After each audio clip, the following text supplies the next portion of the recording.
ಕನಕಗಿರಿ ಫಾಲ್ಸ್ನ ಒಂದು ಕಡೆ ಕೆಳಭಾಗ ಆದರೆ ಇದರಿಂದ ಮೇಲ್ಭಾಗ ಬಂದರೆ ಈ ರೀತಿಯ ವ್ಯೂ ಸಿಗುತ್ತೆ ನಿಮಗೆ.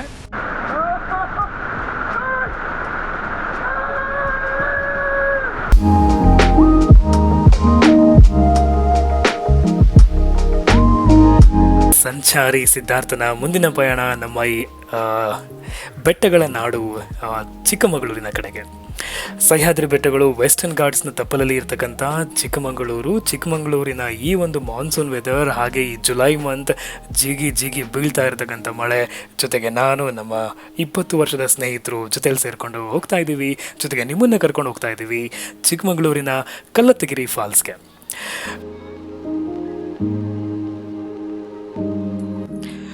ಈ ಚಿಕ್ಕಮಗಳೂರಿನ ಹಸಿರು ಬೆಟ್ಟಗಳ ನಡುವೆ ನಮ್ಮ ಕಾರ್, ನಮ್ಮ ಜೊತೆಗೆ ನಮ್ಮ ಸ್ನೇಹಿತರು ಒಂದು ಪ್ರಯಾಣಕ್ಕೆ ಹೊರಟಿದ್ದೀವಿ. ನಾವೀಗ ಹೋಗ್ತಾ ಇರ್ತಕ್ಕಂಥ ಪ್ಲೇಸ್ ಹೆಸರು ಬಂದು ಕಲ್ಲತ್ತಗಿರಿ ಫಾಲ್ಸ್ ಅಂತ. ಬೆಂಗಳೂರಿನಿಂದ ಕೇವಲ 250 ಕಿಲೋಮೀಟರ್ ದೂರದಲ್ಲಿರ್ತಕ್ಕಂಥ ಇದೊಂದು ಪವಿತ್ರವಾದ ಐತಿಹಾಸಿಕ ಸ್ಥಳ ಕೂಡ ಹೌದು. ಅಷ್ಟೇ ಅಲ್ಲ, ಇದು ಪ್ರವಾಸಿಗರಿಗೆ ಕೂಡ ಇಷ್ಟ ಆಗ್ತಕ್ಕಂಥ ಒಂದು ಅದ್ಭುತವಾದ ಸ್ಥಳ ಅಂತಲೇ ಹೇಳ್ಬೋದು. ಕಲ್ಲತ್ತಗಿರಿ ಜಲಪಾತ, ಇದನ್ನು ನೀವು ಕಲ್ಲತ್ತಗಿರಿ ಅಥವಾ ಕಲ್ಲತ್ತಿ ಫಾಲ್ಸ್ ಅಂತ ಕೂಡ ಕೇಳಿರ್ಬೋದು.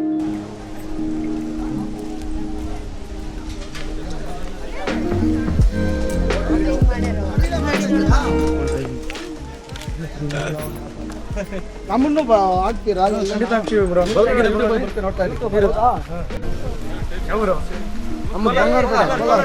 ಕೋಲಾರಿಂದ ಬಂದಿದ್ದೀರಾ?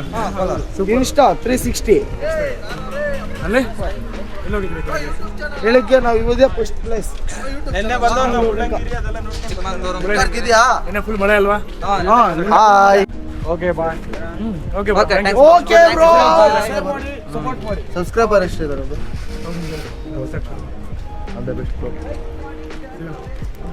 ಲೈಕ್ ಮಾಡಿ, ಶೇರ್ ಮಾಡಿ, ಕಾಮೆಂಟ್ ಮಾಡಿ. Don't miss the subscriber. Local supports recording ಅಂತೂ ಆಗ್ತಿದೆ. ಥಿಂಕ್ ಇದರ ಲೋಕಲ್ ಪೀಪಲ್ ಅದು ಗೊತ್ತಿಲ್ಲದಿರೋರು ಕೂಡ ಸಪೋರ್ಟ್ ಮಾಡಿದಾಗ ತುಂಬ ಖುಷಿ ಆಗುತ್ತೆ. ಎಂತೆಂಥವ್ರಿಗೂ ಪ್ರೀತಿ ಕೊಟ್ಟಿದ್ದೀವಿ, ನಿಮಗೆ ನಮ್ಮ ಹುಡುಗರಿಗೆ ಪ್ರೀತಿ ಕೊಡೋದ್ರಲ್ಲಿ ಏನೋ ತಪ್ಪಿಲ್ಲ ಅನ್ಸುತ್ತೆ. Love this local boys. ಇದರದೊಂದು ನೆನಪೇನಪ್ಪ ಅಂದರೆ, ನಾವು ಇದೇ 20 ವರ್ಷದಿಂದ ನಮ್ಮ 10ನೇ ಕ್ಲಾಸ್ನ ಸ್ಕೂಲ್ ಪ್ರವಾಸಕ್ಕೆ ಈ ಒಂದು ಜಾಗಕ್ಕೆ ಬಂದಿದ್ದು. ಅದಾದ್ಮೇಲೆ ಇದೇ ಮೊದಲನೇ ಬಾರಿ ಬರ್ತಾ ಇದ್ದೀನಿ. ತುಂಬಾ ಚೆನ್ನಾಗಿರುತ್ತೆ ಅಂತ ಅಂದ್ಕೊಂಡಿದ್ದೀನಿ. ಸೊ ಈ ಜಾಗ ಏನು ನೋಡ್ತಾ ಇದ್ದೀರಾ, ಕಲ್ಲತ್ತಗಿರಿ ಪಾರ್ಕಿಂಗಿಂದ ಒಂದು 10-20 ಮೀಟರ್ ನಡ್ಕೊಂಡು ಹೋಗ್ಬೋದು. ತುಂಬ ಹತ್ತಿರದಲ್ಲೇ ಇದೆ. ಹಾಗೆ ಒಂದು ವಿಶಿಷ್ಟತೆ ಇದೆ ಈ ಒಂದು ಜಾಗದಲ್ಲಿ. ಜಲಪಾತ ನೇರವಾಗಿ ಹರ್ಕೊಂಡು ಬಂದು ಕ್ಲೀನಾಗಿ ದೇವಸ್ಥಾನದ ದೇವಸ್ಥಾನದ ಮೇಲಿಂದ ದೇವಸ್ಥಾನ ಮುಂಭಾಗಕ್ಕೆ ಬಂದು ಬೀಳುತ್ತೆ. ಹಾಗೆ ಇಲ್ಲಿರೋದು ಬಂದು ವೀರಭದ್ರೇಶ್ವರ ಸ್ವಾಮಿ ದೇವಾಲಯ. ಹೇಳಬೇಕಂದ್ರೆ ಶತಮಾನಗಳ ಇತಿಹಾಸ ಇರ್ತಕ್ಕಂಥ ಒಂದು ಪವಿತ್ರವಾದ ತಾಣ. ಕೆಲವೊಂದು ಇನ್ಫಾರ್ಮೇಷನ್ ಪ್ರಕಾರ ಇಲ್ಲಿ ತುಂಬ ವರ್ಷಗಳಿಂದ ಋಷಿಗಳು ತಪಸ್ಸನ್ನು ಮಾಡ್ತಾಯಿದ್ರು. ಮತ್ತು ಇಲ್ಲಿ ತಪಸ್ಸು ಮಾಡಿರೋ ಋಷಿಗಳು ಮಂತ್ರ ಜಪದಲ್ಲಿ ಕಾಲ ಕಳೆಯೋದಕ್ಕೆ ಈ ಜಾಗಕ್ಕೆ ಬರ್ತಾ ಇದ್ರಂತೆ. ದೇವಾಲಯ ವೀರಭದ್ರ ಸ್ವಾಮಿಗೆ ಮೀಸಲಾಗಿದೆ. ವೀರಭದ್ರ ಸ್ವಾಮಿ ಅಂದರೆ ಒಂದು ರಕ್ಷಕರ ರೂಪ, ಶಿವನ ಕೋಪಕ್ಕೆ ಅಥವಾ ಒಂದು ಆಗ್ರಹದ ಸಮಯದಲ್ಲಿ ಹುಟ್ಟಿರ್ತಕ್ಕಂಥ ಒಂದು ದೈವರ ಪ್ರತ್ಯಕ್ಷ ರೂಪ ಅಂತಲೇ ಹೇಳ್ಬೋದು. ಓಕೆ, ಸೊ ಈ ಜಾಗದ ಬಗ್ಗೆ ಇಲ್ಲಿ ಒಬ್ಬರು ಹಿರಿಯರಿದ್ದಾರೆ, ಅವರಿಂದ ಸ್ವಲ್ಪ ಕೇಳಿ ತಿಳ್ಕೊಳ್ಳೋಣ. ಕೊನೆ ಆಷಾಢದಲ್ಲಿ ಅಂದಾಗ ವಿಶೇಷವಾಗಿರುತ್ತೆ. ಪ್ರತಿಯೊಂದು ದೇವರುಗಳು ಸುತ್ತಾಡಿ ದೇವರುಗಳು ಬಂದು ಸೇರ್ತವೆ. ಪ್ರತಿಯೊಂದು ದೇವರುಗಳು ಪ್ರತಿಯೊಂದು ಹಳ್ಳಿಲಿಂದನೂ ಬಂದು ಸೇರ್ಕೊಂಡು ವಿಶೇಷವಾಗಿ ಆಚರಣೆ ಕೊನೆ ಆಷಾಢ ಸೇರ್ತಾರೆ. ಇದೊಂದು ಪ್ರತಿ ವರ್ಷನೂ ಇದೆ. ಇದೇ ಖುಷಿ. ನೀರು ಮಾತ್ರ ಯಾವತ್ತೇ ಮಿಸ್ ಆಗಲ್ಲ. ಬೇಸಿಗೆ ಇಲ್ಲಿಂದ ಬರ್ತದೆ ನೀರು, ಎಲ್ಲಿಂದ ಬರುತ್ತಾ ಕಣ್ಣಿಡಕ್ ಆಗ್ತಲ್ಲ. ನೀರು ಎಲ್ಲಿಂದ ಬರುತ್ತೆ ಕಣ್ಣಿಡಕ್ ಆಗ್ತದೆ ಮಾತ್ರ. ನೀರು ಬೇಸಿಗೆಯಲ್ಲೂ ಕೂಡ ಬರ್ತಾ ಇರುತ್ತೆ. Thank you.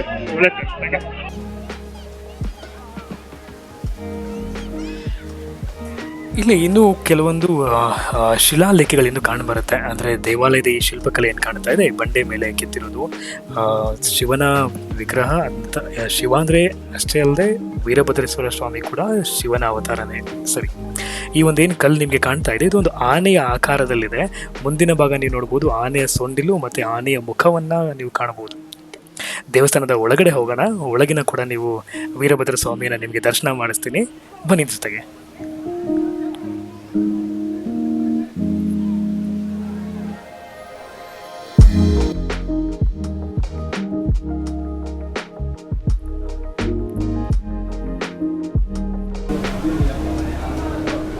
ಸ್ವಾಮಿ, ಇಲ್ಲಿ ಮದುವೆ ಆಗಿರೋರಿಗೆ ಮದುವೆಗೆ ಪೂಜೆ ಏನಾರು ಮಾಡ್ತಾರೆ? ಮಾಡ್ತಾರೆ ಅಂತ ಹೇಳಿದ್ರೆ ನಾನು ಬೆಂಗಳೂರಿಂದ ಬಂದಿದ್ದು. ನಾನು ಬೆಂಗಳೂರಿಂದ ಬಂದಿರೋದು. ಮದುವೆ ಸ್ವಲ್ಪ ಡಿಲೇ ಆಯ್ತಾ ಇದೆ ನಮ್ದು. ಆಮೇಲೆ ಯಾರು ಹೇಳ್ತಿ ಕಲತೆಗಿದೆ 500 ಹತ್ರ ಕೇಳಿ ಸರ್ ದಿನ ಪೂಜೆ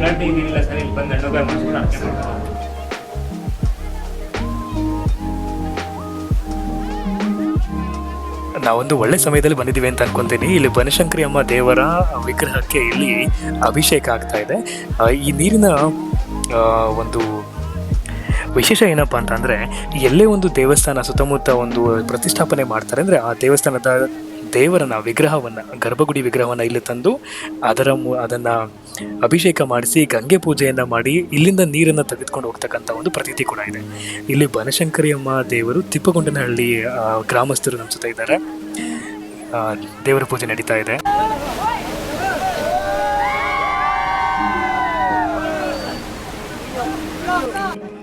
ತುಂಬ ಖುಷಿಯಾಗುತ್ತೆ ಈ ಥರ ಜಾಗಗಳಲ್ಲಿ ಈ ಥರ ಜನಗಳನ್ನ ಪರಿಚಯ ಮಾಡ್ಕೊಳ್ಳೋದು, ಮಾತಾಡೋದು. ಗ್ರೇಟ್. ಒಂದು ಪುಟ್ಟ ಹುಡುಗಿ ದೇವರ ಕಳಶವನ್ನು ಎತ್ಕೊಂಡು ಹಿಂದೆಗಡೆ ಪಲ್ಲಕ್ಕಿ ಹೊತ್ಕೊಂಡು ದೇವರನ್ನ ಸಾಗಿಸ್ತಾರೆ. ಹಾಗೆ ದೇವರ ಮುಂದೆ ನೃತ್ಯ ಕೂಡ ಮಾಡ್ತಾರೆ ನೋಡಿ.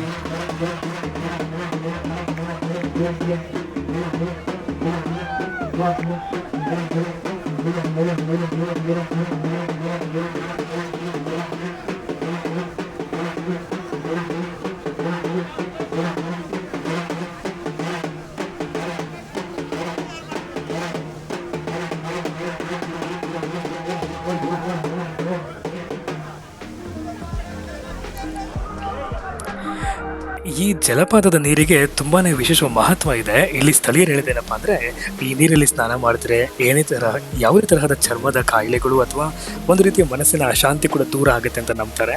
ಬರೀ ಬಾಯಿ ಮಾತಲ್ಲಿ ಹೇಳೋದಲ್ಲ, ನಮಗೂ ಕೂಡ ಒಂದು ಅನುಭವ ಆಯಿತು. ಈ ನೀರಿನಿಂದ ಸ್ನಾನ ಮಾಡಿ ಹೊರಗಡೆ ಬರುವಾಗ ಒಂದು ರೀತಿ ತಲೆ ಸುತ್ತು ಹಾಗೆ ಒಂದು ರೀತಿ ಅನುಭವ ಆಯಿತು. 2 ನಿಮಿಷ ಕೂತ್ಕೊಂಡು ಹೊರಡಬೇಕಾಯಿತು. ನನಗೆ ಆದಂಥ ಪರ್ಸ್ನಲ್ ಆದಂಥ ಅನುಭವ ಅದು.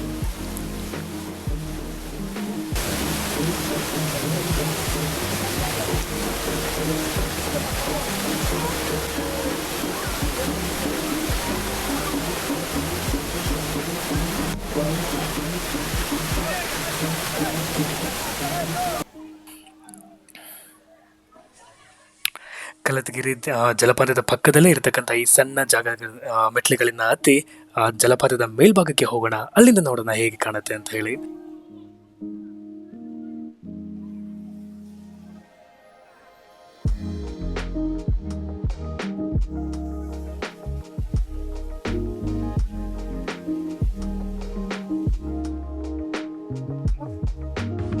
ಕಲತಗಿರಿ ಫಾಲ್ಸ್ ನ ಒಂದ್ ಕಡೆ ಕೆಳಭಾಗ ಆದ್ರೆ ಇದರಿಂದ ಮೇಲ್ಭಾಗ ಬಂದ್ರೆ ಈ ರೀತಿಯ ವ್ಯೂ ಸಿಗುತ್ತೆ. ರಾಕ್ಸ್ ಅಗೇನ್ ಸ್ಲಿಪ್ಪರ್ ಇದೆ. ಸ್ಲೋ ಆಗಿ ಹೋಗೋಣ. 2 ನಿಮಿಷ ಸ್ಟೆಪ್ಸ್ ಹತ್ಕೊಂಡು ಇಲ್ಲಿ ಬಂದ್ರೆ ಆಮೇಲೆ ಇದನ್ನ ನೋಡ್ತೀನಿ ನೋಡಿ ನಿಮ್ಗೆ. ಇಲ್ಲಿ ಕೂಡ ನೀವು ಸ್ನಾನ ಮಾಡ್ಬೋದು. ಮುಂದೆ ಹೋಗೋಣ. ಅವನ ತುಂಬಾ ಕಷ್ಟಪಟ್ಟು ಜಾರ್ಕೊಂಡು ಮೇಲ್ಗಡೆ ಎತ್ತಾ ಇದ್ದಾನೆ. ಹೋಗೋಣ. ಇದು ತುಂಬಾ ಚೆನ್ನಾಗಿದೆ ಅನ್ಸುತ್ತೆ. ಮತ್ತೆ ಅಲ್ಲಿಂದ ಸ್ವಲ್ಪ ದೂರ ಮುಂದೆ ಹೋದರೆ ಕಾಡಿನ ಒಳಗಡೆ ಪ್ರವೇಶ ಮಾಡ್ಬೋದು. ಅಲ್ಲಿ ಜಲಪಾತ ಎಲ್ಲಿಂದ ಬರ್ತಾ ಇದೆ ಅನ್ನೋದು ಕೂಡ ನೀವು ಸಮಯ ಇದ್ದರೆ ಎಕ್ಸ್ಪ್ಲೋರ್ ಮಾಡಬಹುದು ಅಂದ್ಕೊಂಡಿದ್ದೀನಿ. ಮುಂದಕ್ಕೆ ನೋಡೋಣ. ವಾಟರ್ ಫಾಲ್ಸ್ ಅಲ್ಲಿ ಏನು ಕೇಳಿಸ್ತಾ ಇಲ್ಲ.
ಹೇಗಿತ್ತು ಮೋನ?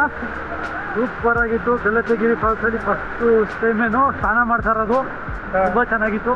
ನಾವಿಬ್ಬರು ಫ್ರೆಂಡ್ಸ್ಗಳು ಮತ್ತೆ ಇನ್ನಿಬ್ಬರು ಮಿಸ್ ಮಾಡ್ಕೊಂಡ್ರು. ಒಂದು ದಯಾನಂದ ನಾವು ಮತ್ತೆ ವಾಸವ ಜನ ಇದ್ದಿದ್ದು, ಅವರಿಬ್ಬರು ತುಂಬ ಮಿಸ್ ಮಾಡ್ಕೊಂಡ್ರು.